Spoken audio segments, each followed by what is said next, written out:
तो दोस्तों आज हो गया 10 अप्रैल 2021। बिहार समेत देश दुनिया के बड़ी और ताज़ा समाचार लेके आए सिर्फ आपके लिए। चलिए फटाफट खबर शुरू करते हैं। उससे पहले चैनल को अब तक सब्सक्राइब ना किया हो तो फटाफट चैनल को सब्सक्राइब कर दे, लाइक कर दे, शेयर कर दे, ताकि इसी तरह खबर आप हर रोज देख सके। चलिए शुरू करते हैं आज की पहली बड़ी खबर। कांग्रेस नेता राहुल गांधी की ओर से देश में कोरोना वैक्सीन की कमी का आरोप लगाए जाने पर बीजेपी ने तीखी प्रतिक्रिया दी है। केंद्र मंत्री और बीजेपी नेता रविशंकर प्रसाद ने ट्वीट कर कहा है कि देश में वैक्सीन की कमी नहीं है, बल्कि राहुल गांधी अटेंशन की कमी से जूझ रहे हैं। उन्होंने लिखा है कि आखिर राहुल गांधी ने अब तक वैक्सीन क्यों नहीं लगवाई, या फिर वो लगवाना नहीं चाहते हैं। ऐसा तो नहीं है कि वो अपनी किसी विदेशी यात्रा पर वैक्सीन लगवाए आए हैं और उसके बारे में जानकारी नहीं देना चाहते हैं। एक के बाद एक कई ट्वीट करते हुए रविशंकर प्रसाद ने लिखा है कि राहुल गांधी को यह समझना चाहिए कि कांग्रेस शासित राज्यों में वैक्सीन की कमी नहीं है, बल्कि हेल्थ केयर के प्रति कमिटमेंट का अभाव है। यही नहीं, रविशंकर प्रसाद ने इशारों में ही महाराष्ट्र सरकार की राजनीतिक हलचल का भी जिक्र किया। उन्होंने लिखा कि राहुल गांधी को अपनी पार्टी की सरकारों को लेटर लिखना चाहिए कि वो वसूली का काम को बंद करें और लाखों लोगों को वैक्सीन लगाएं। आज की दूसरी बड़ी खबर। भारतीय किसान यूनियन के राष्ट्रीय प्रवक्ता राकेश टिकैत ने कहा है कि 26 जनवरी को लाल किले पर ध्वज फहराने का षड्यंत्र किया गया था ताकि किसान आंदोलन को बदनाम किया जा सके। सरकार के लोगों ने एक डंडे में धार्मिक ध्वज लगाकर षड्यंत्र रचा था। उस पर मुकदमा करने का अधिकार केंद्र सरकार को नहीं है, बल्कि डालमिया को है। सरकार ने 2 साल पहले ही लाल किले को डालमिया के हाथों से बेच दिया है। किसान नेता राकेश टिकैत ने शुक्रवार को बेटिया के शिव मंदिर परिसर में किसान विकास मंच के 8वें स्थापना दिवस पर संयुक्त किसान मोर्चा की ओर से आयोजित किसान महापंचायत को संबोधित कर रहे थे। उन्होंने कहा कि केंद्र में भाजपा की नहीं बल्कि मोदी की सरकार है। इसका प्रत्यक्ष उदाहरण 2014 में पार्टी ने अब की बार मोदी सरकार का नारा देकर किया था। पार्टी तो तिजोरी में बंद होकर रह गई है। उन्होंने कहा कि तीनों कृषि कानून से देश गुलाम हो जाएगा। देश के 147 मंडियों के कर्मियों को तनख्वाह नहीं मिल रहा है। आज की तीसरी बड़ी खबर। बिहार में कोरोना के बढ़ते संक्रमण के मद्देनजर मुख्यमंत्री नीतीश कुमार ने शुक्रवार को उच्च स्तरीय बैठक की। इसमें फैसला लिया गया है कि प्रदेश की सभी दुकानें अब शाम को 7 बजे तक ही खुल सकेंगी। 30 अप्रैल तक सभी धार्मिक स्थल आम लोगों के लिए बंद रहेंगे। इसके अलावा 18 अप्रैल तक स्कूल, कॉलेज सहित शिक्षण संस्थान बंद रहेंगे। इसकी जानकारी मुख्यमंत्री ने प्रेस कॉन्फ्रेंस के जरिए दी। आपको बता दें कि मुख्यमंत्री ने कहा कि कोविड-19 की वर्तमान स्थिति को देखते हुए जो लोग बिहार वापस लौट रहे हैं उनके लिए व्यवस्था की जा रही है। महाराष्ट्र से आने वाली ट्रेनों के यात्रियों का रेलवे स्टेशन पर कोरोना टेस्ट किया जाएगा।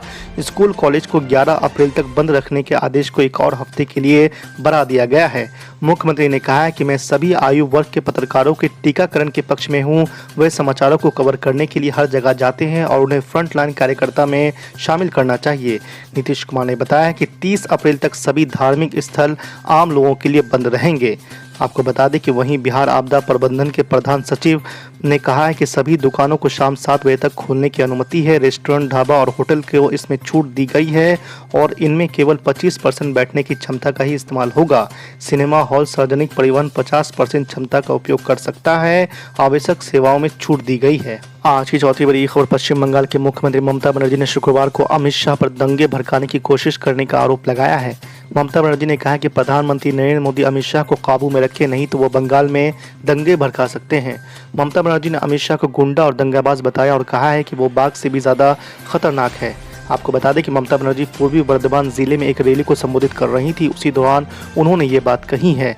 केंद्रीय गृह मंत्री पर आरोप लगाते हुए मुख्यमंत्री ममता बनर्जी ने कहा कि गृह मंत्री अमित शाह राज्य में हिंसा भड़काने का प्रयास कर रहे हैं और पुलिस को अनैतिक कार्य करने के लिए शाह दे रहे हैं। ममता बनर्जी ने कहा है कि मैंने ऐसा गुंडा दंगेबाज गृह मंत्री अपनी पूरी जिंदगी में नहीं देखा है। अमित शाह बाघ से भी ज़्यादा खतरनाक है, लोग उनसे बात करने में डरते हैं। ममता बनर्जी ने आगे कहा कि मैं प्रधानमंत्री नरेंद्र मोदी से अपील करती हूँ कि पहले अमित शाह पर अंकुश लगाएं, वो यहाँ दंगे भड़का रहे हैं। आज की 5वीं बड़ी खबर। पश्चिम बंगाल चुनाव में असदुद्दीन ओवैसी की पार्टी ऑल इंडिया मजलिस इत्तेहादुल मुस्लिमीन ने तीसरे चरण के चुनाव के बाद अपने उम्मीदवारों के नामों का ऐलान किया है। एआईएमआईएम ने बंगाल में 6 सीटों पर चुनाव लड़ने का फैसला किया है। हालांकि 6 सीटों पर लड़ने वाली एआईएमआईएम लगातार सीएम ममता बनर्जी के निशाने पर हैं। इसको लेकर पार्टी के अध्यक्ष असदुद्दीन ओवैसी ने एक न्यूज़ चैनल से बात करते हुए सीएम ममता बनर्जी और पीएम नरेंद्र मोदी पर निशाना साधा है। आपको बता दें कि एक न्यूज़ चैनल को दिए इंटरव्यू में असदुद्दीन ओवैसी ने कहा है कि हमारी कोशिश है कि हम हर समाज से वोट मांगे। उन्होंने कहा है कि हम ममता बनर्जी या नरेंद्र मोदी वाली पॉलिटिक्स पर भरोसा नहीं करते हैं। ममता बनर्जी ने कह दिया है कि मैं हिंदू ब्राह्मण हूँ और फिर कह दिया कि मैं शांडिल्य हूँ, और नरेंद्र मोदी कहते हैं कि मैं हिंदू राष्ट्रवादी हूँ। मैं मालदा को आया हूँ, बंगाल को आया हूँ, जब तक जिंदा रहूंगा बंगाल को आता रहूंगा, मंदिर को मजबूत करता रहूंगा। यहाँ के गरीब आवाम के इंसाफ का मुतालबा करूंगा, यहाँ के गरीब आवाम के हक को दिलाऊंगा। और ममता बनर्जी बताओ, अगर तुम्हारे पास प्रूफ है मुझे पैसा मिला है, तो मैं तुमको कह रहा हूं ममता बनर्जी, जितना भी पैसा मुझे मिला मैं 99% तुम्हारे भाइयों को दे देता हूं, तुम रख लो उसको। ममता बनर्जी ने बंगाल में करप्शन को आम कर दिया। कोई गरीब का काम नहीं होता जब तक पैसे दिए, और ममता बनर्जी पैसों की बात हमसे करती है। ममता बनर्जी क्या कहती है? माइनॉरिटीज कहती है ममता बनर्जी, माइनॉरिटीज मुत्तहिद हो जाओ और मुत्तहिद होकर वोट दो। ममता बनर्जी, मालवा की सरजमीन ससदुद्दीन ओवैसी तुमसे पूछ रहा है, क्या तुमने नहीं कहा था कि तुम एक हिंदू ब्राह्मण हो? क्या ममता बनर्जी ने नहीं कहा था कि हिंदू ब्राह्मण है? क्या ममता बनर्जी ने नहीं कहा था कि उसका गोत्रा छांट लिया है? तो ममता बनर्जी हिंदू ब्राह्मण से नहीं कहती, जिसका गोत्रा छांट लिया उनसे नहीं कहती कि आप मिलकर मेरे को वोट दो, मगर माइनॉरिटी से कहती है मिलके वोट दो, मेरे को वोट दो। ममता बनर्जी हो या कांग्रेस हो, याद रखो आज तुमसे हम डरने वाले नहीं है, हम अपने हक के लिए लड़ेंगे। मेरे अजीज दोस्तों और बुजुर्गों, ममता बनर्जी भारत की रानी नहीं है, नरेंद्र मोदी भारत का राजा नहीं है। वो वक्त खत्म हो चुका राजा और रानी का, अब देश की जनता राजा और रानी है। मैं आपसे अपील कर रहा हूं कि आप मुत्तहिदा तौर पर अपने वोट का इस्तेमाल करिए। ममता बनर्जी असदुद्दीन ओवैसी को गाली देती है, ममता बनर्जी को ख्वाब में भी ओवैसी नजर आता है। मुबारक हो ममता बनर्जी आपको, आप जितना मेरा नाम लेंगे, जितना मेरे नाम से कहेंगे अच्छी बात है, क्योंकि ममता बनर्जी देख चुकी है कि जिस जगह पर मंजलिस जाती है, जिस जगह पर ओवैसी जाता है, ओवैसी पीछे हटने वाले का नाम नहीं है। ममता बनर्जी कहती है कि हैदराबाद से एक आदमी आया है पैसे लेके। ममता बनर्जी को नहीं मालूम हैदराबाद की तारीफ, ममता बनर्जी नहीं जानती है। हैदराबाद का एक शख्स था जिसका नाम अहमद हसन सफरानी था। ये वो अहमद हसन था जिसने नेताजी सुभाष चंद्र बोस के साथ जर्मनी में था। ये वो हैदराबादी था जिसने नेताजी सुभाष चंद्र बोस के साथ जर्मनी से एशिया तक सबमरीन में था। ये वही हैदराबादी जिसका नाम अहमद हसन सफरानी है, जिसने जय हिंद का नारा दिया था। ममता बनर्जी हम वो लोग हैं जिन्होंने भारत को जय हिंद का नारा दिया था। ममता बनर्जी बीजेपी का डर दिलाती है। ममता बनर्जी ने बीजेपी को बंगाल में लाया। ममता बनर्जी ने अटल बिहारी वाजपेयी गवर्नमेंट की तारीफ की।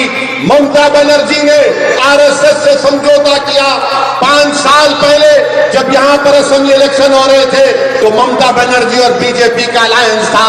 ममता बनर्जी कहती है कि मुसलमान गाय की तरह है, गाय हमको दूध देती है, कभी लात मारे तो उसकी फिक्र नहीं करना चाहिए। ममता बनर्जी हम इंसान हैं, हम गाय नहीं है। बंगाल का मुसलमान हो या दलित हो या कोई हो, वो इंसान है, मगर आप गाय के रूप में देखती हैं। आपने हमसे दूध भी लिया, खुद भी गए, जब मलाई की बात आई तो भाई को मलाई भी खा ली, मिष्टी दोई निकाल ली हमसे, और भाई को और आप मिलके खा गए। हमको क्या मिला? ना स्कूल मिला, ना नौकरी मिली, ना कॉलेज मिला, ना अस्पताल मिला, ना ड्रेनेज लाइन मिली। हमको क्या मिला? हमको जेल मिली। हमको जेल मिली। 27% मुसलमानों की आबादी बंगाल में। कितने नौकरियां दिए लेफ्ट कांग्रेस और ममता बनर्जी ने?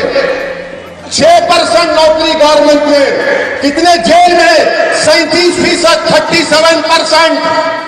और मुझ पर उंगलियां उठाते हैं, ये मिलावा है, मैं मिलावा नहीं, तुम मिले हुए हो, तुम में मिलावट है। ये कांग्रेस, ममता बनर्जी, मोदी में कोई फर्क नहीं है, सब एक दूसरे के भाई बहन हैं। ये हमको बेवकूफ बना रहे हैं। मैं आपसे अपील कर रहा हूं कि अपने मुत्तहिदा अपने वोट को इस्तेमाल करिए। ये डेटा आपके सामने है, ये बर्बादी आपके सामने है। अगर आपको इससे मुकाबला करना है तो मेरी आपसे अपील है कि आप यहां से मजलिस इत्तेहादुल मुस्लिमीन के अपने अपने वोट का इस्तेमाल करिए। ये कांग्रेस खत्म हो चुकी है, कांग्रेस में दम नहीं है, कांग्रेस खत्म हो चुकी है। यहां बंगाल में कांग्रेस और लेफ्ट मिलके लड़ रहे हैं। केरला में एक दूसरे के खिलाफ लड़ रहे हैं।